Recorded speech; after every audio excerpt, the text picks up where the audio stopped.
Hello friends, so welcome to commerce tech और मेरा नाम है यशमेश्वरी। ठीक है, अगर आप मेरे चैनल पर नए हैं तो चैनल को सब्सक्राइब कर लीजिए और साथ ही साथ बेल आइकन भी प्रेस कर देना ताकि आपको मेरी वीडियो जो है पहले से पहले रिजल्ट मिल सकें। देखिए, तुमने जो मेरी प्लेलिस्ट है उसमें आपको सीए से लेकर कुछ जानकारी दी है यहाँ पर मैंने। उसके साथ साथ बिजनेस से लेकर एक्सेल रिलेटेड जो भी होती हैं वो यहाँ पे आपको वीडियो दी है मैंने यहाँ पर। एक्सेल जैसे माइक्रोसॉफ्ट एक्सेल जो है उसको लेकर, ठीक है। उसी के साथ साथ कुछ पर्सनल लाइफ इन्फॉर्मेशन भी दी है और साथ ही साथ मैंने यहाँ पे कंप्यूटर लर्निंग भी दी है और आपके जो कोई टैली और बिजी सॉफ्टवेयर होते हैं उनको लेके भी मैंने यहाँ पे वीडियो बना रखी है। ठीक है, अगर आपको इनमें से कोई वीडियो या की नीड होती है तो आप मेरे चैनल पर आके आप देख सकते हैं और ये सब कुछ बिल्कुल फ्री है। ठीक है, और साथ ही साथ टीडीएस की जानकारी वगैरह आपको चाहिए तो उसमें मैंने आपको यहाँ पे वीडियो यहाँ पे अपलोड कर रखी है। तो आज मेन मोटिव क्या है वीडियो पे, आज हम बात करते हैं। जो मेन मोटिव है वीडियो पे, मुझे एक गूगल पे एक पीडीएफ मिली है और उसी के बारे में हम आज जो है बात करने वाले हैं। तो चलिए चलते हैं सीधे वीडियो के ऊपर। तो गाइस, मुझे ये पीडीएफ मिली है जो कि प्रेजेंटेड की गई है किसकी तरफ से, विनोद कुमार जैन एससीए की। ठीक है, जब मैं गूगल पे टीडीएस के बारे में जानकारी ले रहा था तो मुझे ये पीडीएफ मिली। तो मुझे लगता है मुझे आपसे इस पीडीएफ के बारे में थोड़ा सा बातें जो है शेयर करनी चाहिए। ठीक है, आपको थोड़ी नॉलेज देनी चाहिए। अगर आपको टीडीएस के बारे में जानकारी है तो ये वीडियो आपके लिए नहीं है। अगर आपको जानकारी नहीं है और आप जानकारी लेना चाहते हैं टीडीएस के बारे में तो आप इस वीडियो को कंटिन्यू कर सकते हैं। ठीक है, तो जैसे तो एफसी लिख रहा तो मान लो किसी मतलब बड़े व्यक्ति होंगे, जहाँ तक है मैं जानता हूँ क्योंकि मैं इनसे पर्सनली मीट नहीं हूँ इसलिए। ठीक है, तो इनके जो पहला कोट है ये है, what is the E T D S. इन्होंने समझाया अपनी पीडीएफ में ई टी डी एस क्या है। तो इसमें बताया इन्होंने ई टी डी एस है एक ऐसा इलेक्ट्रॉनिक टैक्स डायरेक्टेड सोर्स है। ठीक है, जो कि इंट्रोड्यूस किया गया किस तरफ से, आईटी डिपार्टमेंट। आईटी डिपार्टमेंट मतलब इनकम टैक्स डिपार्टमेंट। ठीक है, जो आपके इनकम पर टैक्स लगाता है वो है इनकम टैक्स डिपार्टमेंट। ठीक है, इसके साथ दूसरा दिया उन्होंने फाइलिंग ई का मतलब, ई filing E T D S is a compulsory for all SSC. SSC का मतलब है जो भी आप इंडिविजुअल हैं, फर्म हैं, कोई भी सही, उन सब के लिए एप्लीकेबल है, चाहे कंपनी हो, ट्रस्ट हो, सबके लिए आपकी जो है ई फाइलिंग टीडीएस कंपलसरी है अगर आप उनके स्लैब या लिमिट के अंदर आते हैं तो। ठीक है, या फिर आप इसमें दे रहा है गवर्नमेंट डिडक्टर्स, या फिर गवर्नमेंट डिडक्टर्स हैं वो भी एज पर द सेक्शन कौन सा है, 206 ऑफ इनकम टैक्स एक्ट। मतलब इनकम टैक्स एक्ट का 206 सेक्शन जो है यहाँ पे एप्लीकेबल होता है। इनके कहने का मतलब ये है। ठीक है, नेक्स्ट है ऑब्जेक्टिव, मतलब क्या क्या ऑब्जेक्टिव रहते हैं, जैसे to cut down the compliances cost of deductors. ठीक है, जिससे कि एक जो कंप्लाइंस है जिसमें क्या करते हैं हम कॉस्ट में से डिडक्ट कर देते हैं, जो हम डिडक्ट कर देते हैं वो डिडक्टर है। टू को related deduction of taxes made by deductors with the deposit of the deductive tax. जो भी हम टैक्स जमा करते हैं वो सब, जैसे हमें किसी को पेमेंट करना है तो उसका कुछ हिस्सा हम उसको चेक से पे कर देते हैं, बाकी का हिस्सा जो है मतलब एज अ परसेंटेज जो भी होता है वो टीडीएस में हम पैन कार्ड पर अपलोड कर देते हैं। ठीक है, इसमें दो चीज़ें ऐसी दे रखी हैं और साथ ही नीचे वाला भी दे रखा है कि क्लेम बाय डिडक्टिव। उसका जो होता है कि जो जिसके अकाउंट में हमने वो टीडीएस दिखाया होता है पैन कार्ड पर, वो अपने इनकम टैक्स रिटर्न में उसको क्लेम कर लेता है। ठीक है, अब आता है यहाँ पे सेक्शन 195 विद होल्डिंग टैक्स। ठीक है, अब इसमें विद होल्डिंग टैक्स बताएगा तो चलो इसके बारे में पढ़ते हैं थोड़ा सा। तो सेक्शन 195A इसमें इसको स्कोप और कंडीशन बताएंगे। उसके साथ साथ ये एप्लीकेबल बाय पेयर और लोअर, इसके बारे में बताएंगे, एप्लीकेबल बाय पेई, और साथ ही साथ इसके रूल 195 के बारे में बताएंगे। ठीक है, 15C और 15B के बारे में, 15CB के बारे में। ठीक है, ये फॉर्म मैं बहुत जल्दी वीडियो अपलोड करने वाला हूँ इनके ऊपर भी, 15C 15CB पे। अगर आपको वीडियो चाहिए तो आप मुझे कमेंट भी कर सकते हैं, but very soon I am uploaded.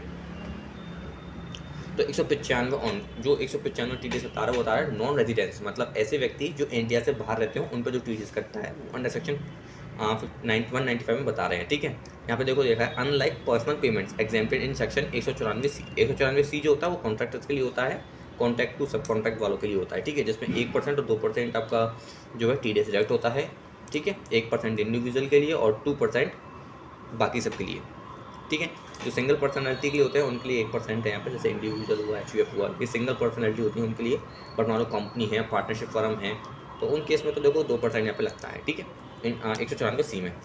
तो for the same in section 195 जैसे all payments cover salary provide charitable there, मतलब बहुत सारी चीज़ें बता रखी हैं। Payment to foreigner, foreign architect, residential house construction ETC, मतलब आप जैसे किसी ऐसे व्यक्ति को पे कर रहे हैं जो बाहर रहता है उसके लिए। ठीक है, ये पूरी चीज़ें जो दी गई बाहर वाले पर्सन के लिए दे रखी हैं।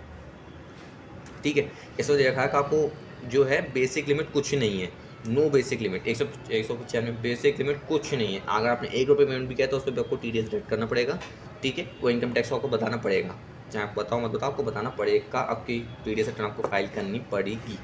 ठीक है। और जैसे अदर प्रोविजन इन चैप्टर आपको हो TDS provision section 195 user a special phrase chargeable to tax under the act, वो को चार्ज करता है, चार्जेबल कहता है कि आपको टैक्स तो काटना पड़ेगा चाहे कुछ भी हो जाए। ठीक है। ऑल पेयर्स कवर्ड, सॉरी मैं इसको ये all pairs coverts irrespective of legal character HUF individual etc, उन्होंने कहा सबको पे करना, ऑल पेयर कवर्ड है इसके अंदर, चाहे वो आपका एचयूएफ हो, इंडिविजुअल हो, कंपनी हो, कुछ भी हो, सबको आपको पे करना पड़ेगा तो पड़ेगा। ठीक है। बड़ा वही वाला सीन है, भाई ने बोला करने का तो करने का। ठीक है। Multi dimension as a involves understanding of DTAA और आपका ट्रीटी। देखते हैं, चलो इसके बारे में आगे पता करते हैं। इस द ओहो 15 CA के बारे में बता रहे हैं। ठीक है। 15 CA में 4 पार्ट बता रखे हैं, part A, part B, part C, part D. ठीक है। इसमें लिखा है if the remittance of the aggregate of remittance is not going higher than the 5 lakh rupees in the particular financial year, मतलब 5 लाख से ऊपर नहीं होना चाहिए। ठीक है। ऊपर होता है तो 15 CA आपका एप्लीकेबल बन जाता है। यहाँ पे ऐसा बता रहे हैं PDF में। ठीक है। हमने PDF बता दी इनको। ठीक है। Remittance above 5 lakh rupees in that financial year and the order certificate under section 1952, आपको इसमें आपका अगर 5 लाख से ऊपर है, एबोव सॉरी 5 लाख से एबोव हैं, तो उस केस में आपको section 195(2), 195(3), 197 income tax it has been taken from the AO, मतलब AO मतलब होता है असेसिंग ऑफिसर। आपको जो असेसिंग ऑफिसर होता है वो आपके यहाँ पे लिखा हुआ है। ठीक है। Remittance above 5 lakh rupees in that financial year are certificate in form number 15 CB। ठीक है। पार्ट सी में आपको as accountant has been obtained, आपको जो एज अकाउंटेंट मतलब CA चार्टर्ड अकाउंटेंट जो भी होंगे आपके, वो आपको इसके फिल करेंगे 15 CB को। 15 CB आप बेसिकली उन्हीं का ही होता है, आपका अपना जो सर्टिफिकेट होता है वो बना के देते हैं एज अ 15 CB में। ठीक है। ठीक है। उस केस में बता दिया है अबव 5 लाख पे ऊपर। ठीक है। इसमें देगा part D remittance is not existing the amount which is taxable under the income tax act, जो आपका रेमिटेंस है इज नॉट एग्जिस्ट, मतलब वो ज़्यादा उससे ऊपर नहीं होना चाहिए जो कि आपके इनकम टैक्स में चार्जेबल है। अब इनकम टैक्स एक्ट 1961 में वो तो आपको पता ही होगा ऑलरेडी, नहीं पता है तो कोई दिक्कत नहीं है, आप इनकम टैक्स की बुक पर जाके पढ़ सकते हैं। Apart from payment set in rule 37BB by the person refer to 37BB2, wow ये थोड़ा कॉमेंटेड है 37BB और 37BB2, थोड़ा सा पता करके देखते हैं 37BB और 37BB2 में क्या अंतर है। पहले 37BB के बारे में पता करते हैं। 37BB तो आपको 37BB क्या कहता है हम बता देते हैं। ओके, नो इन्फॉर्मेशन चार्ज है, इसमें लिखा हुआ है not with standing anything content of in rule. चलो इसके बारे में हम बेसिकली वीडियो बनाने की सोच रहे हैं और इसमें बना भी देंगे। इसमें कुछ RBI से अप्रूवल वाली बात आ रही है, कुछ इसमें यहाँ पर लिखी हुई। ठीक है। चलो अब बात करते हैं यहाँ पे। तो 15 CB में जो सर्टिफिकेट रखते हैं वो कौन कौन से, जैसे टैक्स रेजिडेंस सर्टिफिकेट, परमानेंट का establishment agreement and invoices, payment details, correspondence, technical advice, proof for services being rendered in case of group company, emails etc regarding, ठीक है, remitting bank details, rate of conversion of foreign currency, check DTAA और applicable rate as per the income tax act। ठीक है। चलो देखते ये भी picture बढ़िया आता है इसमें, जो 15 CB के अंदर हमने आपको डिस्कस कर दी है। उसके साथ साथ यहाँ पे और क्या क्या चीज़ बता है, due dates of TDS payment. ठीक है। अगर देखो गवर्नमेंट ऑफिस है तो विदाउट चालान सेम डे करना पड़ेगा उन्हें, विद चालान 7 नेक्स्ट मंथ 7। ठीक है। अगर विदाउट चालान करते हैं गवर्नमेंट ऑफिस तो उन्हें हैंड टू हैंड ही TDS रेट करके हैंड टू हैंड करना पड़ेगा। ठीक है। On perquisites option to deposit by the employer तो 7th of the next month. ये सब तो गवर्नमेंट ऑफिस के लिए। अब मान लो अदर्स, ठीक है, इन मंथ ऑफ मार्च 30 अप्रैल, मतलब अगर मार्च मंथ का TDS जमा करने वाले हैं तो 30 अप्रैल है। In the other month 7 of the next month. ठीक है। यहाँ पे डेट जो हो इन्होंने यहाँ पे जो डेट्स हैं TDS रिटर्न की वो यहाँ पे मेंशन कर दी हैं। ठीक है। उसका कौन कौन से फार्म होते हैं, फॉर्म 24Q, 26Q, 27Q, हालांकि बढ़ भी गए हैं थोड़े से, 27EQ, 27 भी हैं, बट उसके बारे में मैं आपको ऑलरेडी बता चुका हूँ। मैं सिर्फ खाली इस PDF पे बात करने वाला हूँ, तो इसी PDF को लेके ही डिस्कस करूँगा। तो ये बता रहे हैं 24Q जो होता है वो सैलरी पर्सन के लिए है, 26Q वो ऑल अदर देन सैलरी सबके लिए आ जाता है। ठीक है। और 27Q NRI वालों के लिए। प्रोसेस बेसिकली सही है, 3 फॉर्म का, 24 सैलरी, 26 आपका नॉन सैलरी और 27वां NRI। वेरी गुड, समझने में बड़ी आसानी होती है इससे। वैसे कुछ इन्फॉर्मेशन दी गई है यहाँ पे, जैसे कि फुल फॉर्म NSDL की जैसे दे रखी है, TIN दे रखी है, TIN 2 हैं इसमें तो उसका भी थोड़ा ध्यान रखना पड़ेगा इसमें। ठीक है। ऑल टेस्ट, ठीक है, एरेसेस, VB, RPU, FBU, CPLGS। तो अगर आपको लगे कि आपके काम की है तो आप यहाँ पे वीडियो पॉज करके स्क्रीनशॉट ले सकते हैं, नहीं तो मैं इसको वीडियो को थोड़ा सा आगे और बढ़ा रहा हूँ, ठीक है।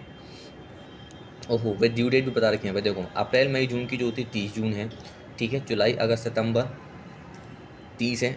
वो जो प्रोवाइज जो डेट दे रखी थी वो चालान डिपॉजिट करने की, मैं आपको बता दूं वो ड्यू डेट जो थी ऊपर चालान डिपॉजिट करने की है, कि आपको चालान डिपॉजिट करने के लिए कब तक का टाइम दिया जाएगा। ये जो डेट दे रखी है वो दे रखी है आपको TDS रिटर्न फाइल करने की, ठीक है।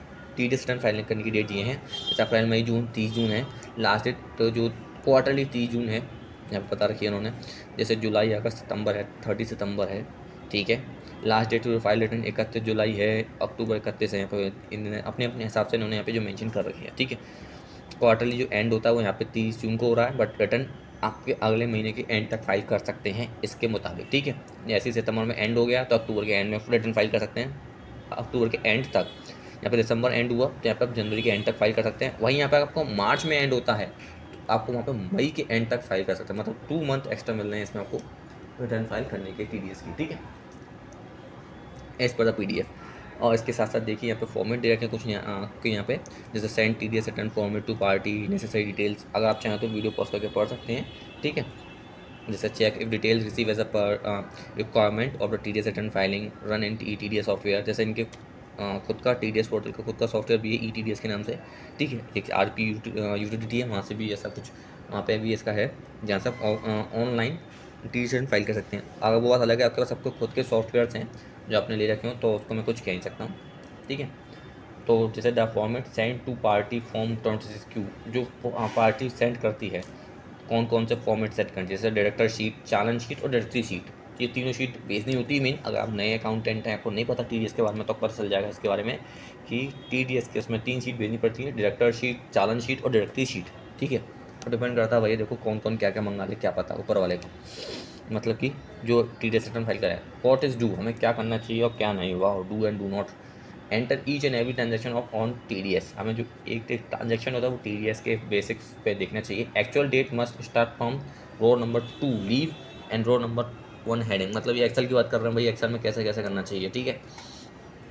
उसके साथ साथ हमें check for correct date format भी देखो, डे मंथ और ईयर यहाँ पे ऐसे रखना होता है। All amount send must be type on the numeric मतलब ऐसा ना हो कि आप उससे कहीं हिंदी या इंग्लिश में लिख दें कहीं, जैसे 2400 है 2412 होना चाहिए, इस तरह से कुछ, ठीक है। जो भी आप TDS रजिस्टर कर रहे हो कितने भी अमाउंट पे, there is no particular order in which data has to be entered, ठीक है। यहाँ पे दिया है कि पार्टिकुलर ऑर्डर नहीं है कि आप ऐसे करें, अपने हिसाब से भी रख सकते हैं, बट उन्होंने अपने एक अनुमान या एक्सपीरियंस है वो शेयर करा है इस PDF के अंदर। Do not enter the percentage directory sheet, ठीक है। यहाँ पे जैसे डू नॉट पुट टोटल सब total rename worksheet delete sheet, ऐसी कुछ भी अपनी मतलब क्या कहते हैं अपना दिमाग ना लगाएं। Do not use hide function MS excel वगैरह वगैरह। तो ये जो चीज़ यहाँ पे बता रखी है इन्होंने यहाँ पे, हो सकता है बेसिकली ट्रेस से जो एक्सेल शीट डाउनलोड होती है उसके लिए भी ऐसा कुछ हो, ट्रेस से एक्सेल शीट डाउनलोड होती हो या ना, ठीक है। हालांकि वो एक अपना GSN डाउनलोड होता है, उसमें आपको फीड करना होता है डाटा, ठीक है, TDS में। चलते हैं नेक्स्ट वाले पे, flow chart for TDS return filing. जैसे prepare to TDS return verify ETDS with the verification utility provide by NSDL, ठीक है। उसके या तो एक नीचे इट्टू नीचे आने का या फिर इट्टू ऊपर आने का। तो चलते हैं सीधे पहले यहाँ पे नीचे को चलते हैं। जैसे if error found look into error description and rectify, मतलब आपको कोई एरर मिला है अपने TDS रिटर्न में, तो आपको उस एरर को रेक्टिफाई करें, ठीक है। If a valid file created match control total datas all the things, आपका कंट्रोल मतलब सब कुछ सही है तो आपको यहाँ पे दोबारा मैच करने की जरूरत नहीं है। If control do not match again तो चेक अगेन डाटा, मतलब आपको अगर डाटा ठीक नहीं है तो आप उसमें चेक कर सकते हैं कंट्रोल मतलब, ठीक है। अगर आपको मान लो सब कुछ सही है तो यहाँ पे आप जाएंगे कॉपी ETDS पेन ड्राइव में जाएंगे, सर्च आप यहाँ पे सर्च कर लेंगे and then carry pen drive for 27A and applicable fees no other attachment required, ठीक है। इन्होंने कुछ बताया है फ्लो चार्ट में, आगे आपको समझ में आया तो ठीक है, नहीं तो देखते हैं भाई आगे की, नहीं तो आपको मैं ETDS रेटिंग की बेसिकली वीडियो भी देने वाला हूँ बहुत जल्दी। NSDL send default notice to deductor, मतलब जो है डिफ़ॉल्ट नोटिस भी आते हैं NSDL साइट पे भी, अगर आपके पास कोई आया है तो वो किस मिस्टेक्स में हो सकता है इन्होंने बताई है। जैसे चालान मिस्टेक है, आपने चालान मिसमैच पढ़ दिया हो, वो पेन मिस्टेक हो सकती है, या आपने पेमेंट कम किया हो और आपने रिटर्न में ज़्यादा दिखाया हो TDS में, तो उस केस में, ठीक है। आप उस केस में क्या करेंगे, आप जाएंगे ट्रेस पोर्टल पे, उसमें वहाँ पे लॉगिन करेंगे और वहाँ पे लिख देंगे आप जस्टिफिकेशन रिपोर्ट पर जाकर अपनी जो भी आपकी मिस्टेक्स हैं वो आप यहाँ पे सही कर सकते हैं, ठीक है। मिस्टेक सही करना इतना आसान भी नहीं है, मैं आपको पहले बताता हूँ। ठीक है, एनएसडीएल साइट का जो पोर्टल होता है कुछ ऊपर से जो ऐसे ही दिख रहा है वो ऐसे ही होता है। ठीक है, यहाँ पे एनएसडीएल के बारे में थोड़ा सा इन्होंने बता रखा है। ठीक है, आप यहाँ पे पढ़ सकते हैं स्क्रीनशॉट लेके। मैं वीडियो को और ज़्यादा लंबा नहीं करना चाहता, इसलिए मैं सीधे नीचे जा रहा हूँ और डाउन पे। तो आप यहाँ पे देखिए रिक्वेस्ट टू ट्रेस पे जाएंगे, यहाँ पे आपको कॉन्सोलेशन फाइल होती है वो डाउनलोड करनी होती है, नेक्स्ट डे डाउनलोड होती है। ठीक है, उसके बाद अपलोड करनी होती है आपको, डू करेक्शन करने होते हैं, उसके बाद आपको सबमिट वापस से ये सॉफ्ट कॉपी मतलब जो भी होती है आपकी जो भी एनएसडीएल होती है वेबसाइट पे जाकर आपको री सबमिट करना होता है, और अगेन पे एप्लीकेबल फीस, जो भी इसकी फ़ीस बनेगी आपको वो पे करनी पड़ेगी। ठीक है, तो गलती पे ध्यान रखें, गलती करने पे दंड भी लगता है। इसके हिसाब से TDS करेक्शन और रिवाइज, और correction TDS statement can be furnished multiple times, आप मल्टीपल टाइम्स कर सकते हैं करेक्शन, ऐसा बता रहा है हमें, but chargeable in the regular TDS statement where as a regular TDS statement will be accepted at the TIN central system only once. अगर टिन सेंट्रल सिस्टम से कर लिया है तो ओनली वंस हो सकता है, नहीं तो बाकी सब में तो मल्टीपल टाइम कर सकते हैं। The following points to keep in mind while preparing correction statement: more than one on the same regular statement। अगर आप अपनी TDS करेक्शन वापस से सही कर रहे हैं, मतलब TDS सेशन सही कर रहे हैं, तो उसमें आप कुछ पॉइंट्स आपको जो ध्यान रखने चाहिए ऐसा ही कह रहे हैं। जैसे TDS statement on which correction is to be prepared should be updated with the details as per all previous correction. मतलब आपकी जो भी डाटा है वो करेक्टेड होना चाहिए प्रीवियस को देखते हुए, पता ऐसा ना हो कि आप वही डाटा वापस से भर दें, कई बार होता है ऐसा। ठीक है, modification addition deletion in correction statement accepted at the TIN central system only should be considered. मतलब TIN सेंट्रल जो सिस्टम है वही इसे कंसीडर करेगा। ठीक है, आपकी जो भी एडिशन डिलीशन मॉडिफिकेशन जो भी आप करने वाले हो अपने डाटा के अंदर। ठीक है, टाइप ऑफ करेक्शन में बता के C1 से लेकर C9 तक। लेके C1 में आप जैसे update director as a name address of director, आप डायरेक्टर का नेम एड्रेस चेंज कर सकते हैं C1 में। C2 में आप जाके चालान की डिटेल चेंज कर सकते हैं, उसके साथ साथ चालान डेट, चालान BSR कोड, टेंडर डेट, ऐसे चालान अमाउंट वगैरह। C3 में जाके आप डिटेक्टिव डिटेल्स आप यहाँ पे जो है अपडेट कर सकते हैं, कर सकते हैं। C4 में जाके आप डिलीट सैलरी डिटेल्स रिकॉर्ड, अब मान लो आप सैलरी की किसी की TDS रिटर्न बढ़ी है सैलरी पर्सन में, तब आप यहाँ पे C4 यूज़ करेंगे। और C5 में आप ये updated pan of the directory और employee in directory salary details, यहाँ पे आप ये दोनों चीज़ें भी अपडेट कर सकते हैं C5 में जाके। ठीक है, डायरेक्टरी का जो पैन नंबर वगैरह है वो। और C9 में add a new challan and underline directories, मतलब C9 में आप अगर आपको कोई नया नाम जोड़ना है तो उस केस में आपको C9 का यूज़ यहाँ पे करना पड़ेगा। तो एक तरह से बेसिकली कुछ में हमें जानकारी जो मिल रही है बहुत बढ़िया है इसमें PDF के अंदर मेरे ख्याल से। ठीक है, इसमें एक नोट दिया हुआ नीचे, उसको मैं आपको बता देता हूँ। There is no need to file separate statement for different types of correction in case you need to update और addition addition direction in challan same statement it can be done in a single correction file. ये आपको बार बार किसी अलग file में करने की जरूरत नहीं है, आप सिंगल फाइल में भी करेक्शन कर सकते हैं। आपको ये सब करेक्शन करने हैं तो ऐसा ही कह रहे हैं। ठीक है, prerequisites for furnishing a correction statement, जैसे check the status of the regular of the TIN and test website. अपना टिन वेबसाइट पर जो भी अपना टेस्ट वेबसाइट पे टिन का स्टेटस चेक करते हैं। Correction statement should be prepare only if the corresponding regular statement has been accepted at the TIN central, accept कर लिया गया तो। ठीक है, अब आप ये खुद पढ़ सकते हैं मेरे ख्याल से, तो आपको स्क्रीनशॉट लेके यहाँ पे पढ़ सकते हैं। देन आपको दिखाते हैं यहाँ पे एनएसडीएल पोर्टल कुछ इस तरह से दिया होता है। ठीक है, आपकी रिक्वेस्ट ऑफ करेक्शन जाती है वो यहाँ से, रिक्वेस्ट फॉर करेक्शन यहाँ पे लिखा हुआ है अनडिफॉल्ट में जाके। ठीक है, आप यहाँ पे हेल्प में जाके और पता कर सकते हैं। ठीक है, आपको नहीं पता है, नहीं पता चल पा रहा है तो उस केस में। ठीक है, तो आपका टेस्ट पोर्टल के दर्शन करा दिए हैं। रिक्वेस्ट फॉर करेक्शन यहाँ से जाती है आपकी, उसके बाद आपको यहाँ पे अपना financial year, quarter, form type, correction category, और यहाँ पे आपका लेटेस्ट टोकन नंबर चूज़ करके आपको सबमिट कर देनी होती है रिक्वेस्ट, जिसके 24 आवर बाद जो भी होता है आपको मिल जाता है। यहाँ पे आपको जाना go to track correction request, यहाँ पे आप जाएंगे और यहाँ पे आपको देखो इन्हें वही दिया है वही से आपको यहाँ पे लॉगिन करना वगैरह वगैरह वगैरह। ठीक है, आप यहाँ पे स्क्रीनशॉट ले सकते हैं और आप अपने हिसाब से इसको मॉडिफाई जस्टिफाई कर सकते हैं। सेम आपको जो है रिवाइज TDS रिटर्न कंसीडरेशन, जैसे same excel file replay on screen previously update S Y S okay. तो आपको देखो ये वही चीज़ें हैं, सब वही 27A सब वगैरह वगैरह हैं। ठीक है, साइन रिटर्न करना होता है जो भी NSDL पोर्टल पे।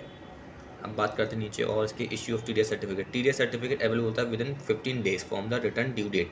रिटर्न ड्यू डेट के जो 15 डे होते हैं विद इन वहाँ पे होता है। Login with the user ID password, जबकि लॉगिन तो वहाँ से जाएँ, go to the download section and select the आपका कौन सा सर्टिफिकेट डाउनलोड करना है। Verify the same with the challan number and the 3 pen notes. ठीक है, फॉर्म 16 सैलरी के लिए होता है, फॉर्म 16 एक क्वार्टरली वालों के लिए होता है। ठीक है, आप फॉर्म 16 जनरेट करना चाहें तो वो सैलरी पर्सन के लिए है एनुअली बेस पे, फॉर्म 16 आपका क्वार्टरली। सबमिट सिलेक्शन और रिक्वेस्ट डाल दीजिए तो आपका 24 घंटे के अंदर या फिर उससे पहले भी आपका यहाँ पे आ सकता है। नेक्स्ट डे अगेन लॉगिन कर सकते हैं। उसके बाद आपको जिप फाइल होगी, आपको डाउनलोड करनी है। पासवर्ड प्रोटेक्टेड होती है, आपको पासवर्ड ब्रेक करना है। ब्रेक करने का तो ऐसा होता है हैकर बुलाना पड़ेगा। आप गूगल पर जाएंगे, आप वहाँ पर लिख देंगे TDS JSON पासवर्ड, तो आपको वहाँ पर लिखा हुआ मिल जाएगा। ठीक है, आपको नहीं बता रहा हूँ, आप खुद पता करें तो बढ़िया रहेगा। डाउनलोड करना है वहाँ से सर्टिफिकेट, सेव कर लेना फाइल को, सर्टिफिकेट प्रिंट कर लीजिए और उस सर्टिफिकेट को आप अपने डायरेक्टरी को भेज सकते हैं। ठीक है, 100 रुपये पर डे पेनल्टी है अगर आप डिले करते हैं डाउनलोड करने में, तो ध्यान रखा आपको डिले कर दिए डाउनलोड करने में तो 100 रुपये पर डे पेनल्टी तैयार रखें। TDS पेमेंट अंडर सेक्शन ऐसा इस PDF में बताया गया है। ठीक है, आपको और क्या क्या यहाँ पे नीचे नीचे और नीचे और नीचे और नीचे नीचे नीचे कहाँ यहाँ पे TDS payment under section 194IA on purchase of a property. मान लो प्रॉपर्टी परचेज करे तो उस केस में, जैसे देखो परचेज करते हैं प्रॉपर्टी तो उसमें 1% TDS कटता है आपके प्रॉपर्टी पर, मगर प्रॉपर्टी की जो वैल्यू है वो 50 लाख से ऊपर होनी चाहिए उस केस में। ठीक है, अगर आपने कोई प्रॉपर्टी खरीदी है तो उस केस में 50 लाख से ऊपर वैल्यू है तो उस केस में आपको 1% TDS आपको डिडक्ट करना पड़ता है प्रॉपर्टी का। ठीक है, no need to obtain 10 number, इसमें 10 नंबर की कोई आवश्यकता नहीं होती है। पैन नंबर पर ही आपका TDS जो प्रॉपर्टी का TDS वो कट जाता है। और बेसिकली जो फॉर्म भरा जाता है वो फॉर्म 26Q भरा जाता है इसके लिए प्रॉपर्टी वाले केस में। ठीक है, जो नीचे बता रखा है। डिपॉजिट की जो डेट है वो last 7 of the next month होती है, वो आप कर सकते हैं अपना TDS जमा, इसमें आपको बता रखा है। विद केयरफुली आपको 26Q भी आपको फॉर्म जो है भरना होता है विद अ चालान। ठीक है, जनरेट होता है एक एक्नॉलेजमेंट और पे चालान ऑनलाइन, आपको जो चालान ऑनलाइन पे भी कर सकते हैं बाय चेक वगैरह जैसे भी। Directly can also see credit 26 years after 15 days, मतलब जो जिसका टैक्स कट रहा है वो अपने 26 ईयर्स में आफ्टर 15 डेज बाद वो चेक कर सकता है कि उसके में जो प्रॉपर्टी का जो TDS काटा है वो आया है या नहीं इसमें। ठीक है, तो नो रेक्टिफिकेशन पॉसिबल, इसमें नो रेक्टिफिकेशन पॉसिबल नहीं है, पहले बता दें। तो मतलब जो भी करें आप देख के करें इसमें। Payment of TDS on rent, अगर आप मान लो रेंट ले रहे हैं किसी से तो उस पर आपको TDS कैसे कटता है या जो भी TDS हो तो कैसे। 5% TDS on rent 50,000 per month, हालांकि मेरे सब कुछ चेंज भी हो चुका है इसमें। ठीक है, मैंने आपको बता चुका हूँ पीछे बैक वीडियो में कुछ चेंजेस हो गए हैं इसमें। तो डिडक्शन जो है लास्ट मंथ के हिसाब से होता है इसमें 10 number, only to 10 number PAN number पर ही हो जाता है। और इसके लिए आपको फिलअप 26QC फॉर्म फिल करना होता है। जैसे 26QB प्रॉपर्टी के लिए तो 26QC आपका रेंट के लिए मैंने आपको बताया, तो ऊपर 26Q के साथ 26QC भी है, तो वो सब ऐसे ही फॉर्म है यहाँ पे। तो आपको फॉर्म नंबर 26QC चूज़ करना पड़ता है rent of the TDS, rent पर TDS है, जिसमें आपको जनरेट होता है एक्नॉलेजमेंट वगैरह सब चीज़ें। ये भी आपके 15 डेज बाद आपके 26 ईयर्स में शो हो जाता है।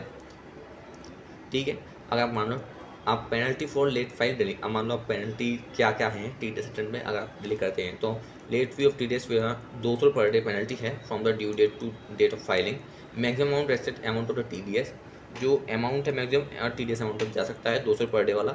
इसी के साथ साथ अगर नीचे जो ऊपर दी गई है वो 234E है, नीचे आता है आपका सेक्शन 271H, जिसमें assessing officer can लेवाई additional fine ₹10,000 to 1 lakh for non submission of TDS statement with the prescribed time. It can B also levied for furnishing incorrect information in the same statement. तो आप समझ गए होंगे इसका मतलब क्या होता है, नहीं समझे तो बता देता हूँ मैं। इसमें बताया कि जो असेसिंग ऑफिसर है वो कैन बी लेवाई कर सकता है एडिशनल फाइन आपके ऊपर 10,000 से 1 lakh for non submission of TDS statement and with in the prescribed time.